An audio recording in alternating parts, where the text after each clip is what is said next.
Pause for a moment. Have you subscribed yet? If you're enjoying this video, hit the subscribe button and like the video to support us in bringing you more engaging true cheating stories on a daily basis. We're also curious to know where you're tuning in from. Drop your city in the comments. Your support means the world to us. Now back to the video. Little did I know that the young man who kindly helped me with my new coffee maker would alter the course of my life in ways I never imagined. That fateful morning started off like any other, regular, quiet, and immersed in the familiar routine of my solitude. But with Jake's entrance into my world, an unforeseen ripple effect began. Let me take you back to the beginning.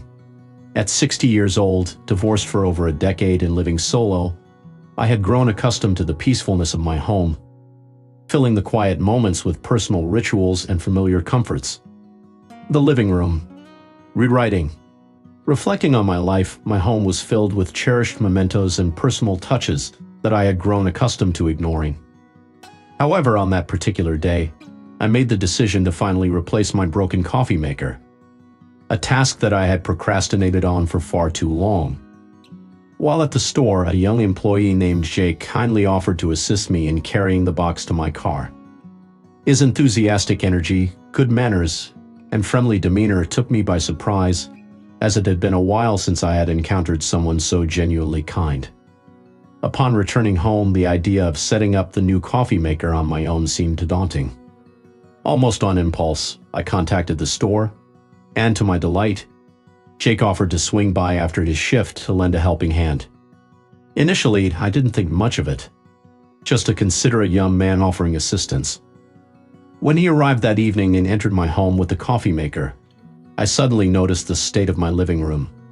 A few personal items were strewn across the couch, some small trinkets and intimate belongings that I had forgotten about.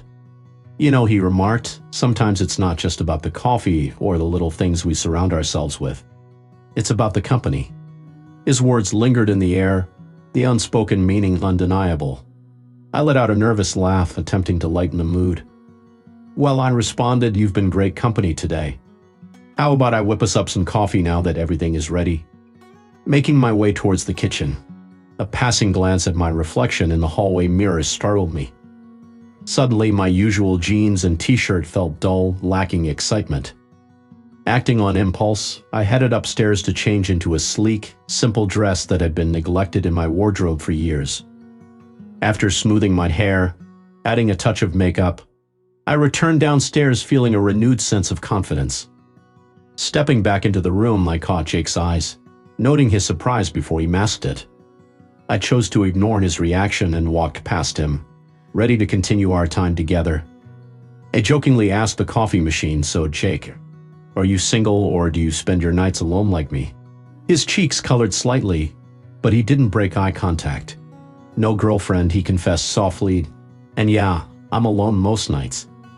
There was a hint of vulnerability in his tone that resonated with me. I moved in closer, taking a seat next to him.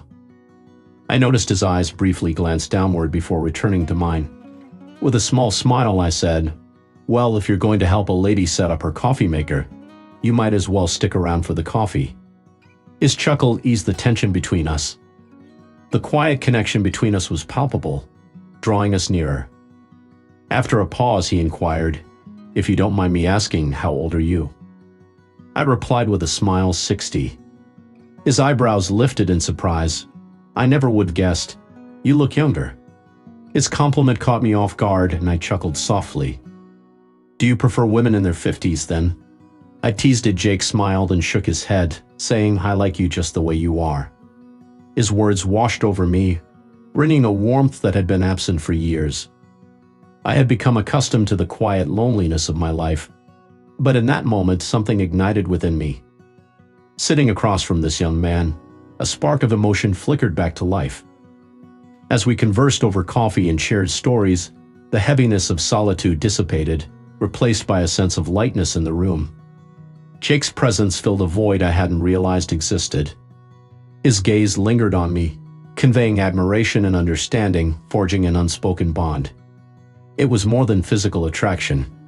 It was a deep connection and a shared desire for something meaningful. I've never felt such peace before, Jake whispered softly, echoing my own sentiments. As the night grew still, his words resonated with my own newfound tranquility. Leaning back in my chair, I realized that for the first time in years, I faced the future without fear. It's amazing to think that it all began with a broken coffee maker, a surprising act of generosity that could alter the course of everything.